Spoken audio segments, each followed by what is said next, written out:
पाकिस्तान का नया chief justice कौन? फैसले की घड़ी आ गई। चीफ जस्टिस की तकर्री के लिए 12 रुकनी पार्लिमानी कमेटी का इजलास आज शाम 4 बजे होगा।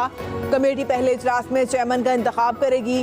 कवायद जवाबित की मंजूरी दी जाएगी। सुप्रीम कोर्ट के 3 सीनियर जजेस जस्टिस मंसूर अली शाह, जस्टिस मुनीब अख्तर और जस्टिस याहिया अफरीदी के नामों पर गौर किया जाएगा। चीफ जस्टिस आज रात 12 बजे तक 3 नाम मायनी कमेटी को भेजने के पाबंद हैं। आज ही नए चीफ जस्टिस की तकर्री की मंजूरी दिए जाने का इम्कान है। कमेटी नाम फाइनल करके वज़ीर आज़म को भेजेगी। पार्लिमानी कमेटी में मुस्लिम लीग नून के सेनेटर आजम नजीर तारड़, ख्वाजा आसिफ, वहसन इकबाल, शाइस्ता परवेज मलिक शामिल हैं। पीपल्स पार्टी के फारूक इशनाइक, राजा परवेज अशरफ और नवीद कमर शिरकत करेंगे।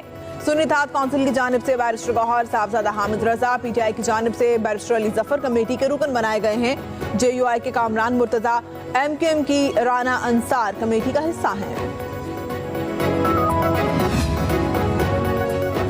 तहरीक इंसाफ का खुसूसी पार्लिमानी कमेटी के इजलास के बायकॉट का फैसला। पीटीआई सियासी कमेटी का इजलास 26वीं आईनी तरमीम के हक में वोट देने वाले अरकान की बुनियादी पार्टी रुकनियत मनसूख करने और तादीबी कार्रवाई पर भी इत्तफाक। एलामिया के मुताबिक पार्टी से रवाबित मुनक़ता करने, दीगर अरकान को शोकोज नोटिस के इजरा की भी मंजूरी दी गई। चेयरमैन पीटीआई बैरिस्टर गौहर का कहना है, सियासी कमेटी ने फैसला किया कि जो हुआ ये सब गैर कानूनी है। असम्बली के फ्लोर पर भी हमने किसी चीज से इत्तफाक नहीं किया।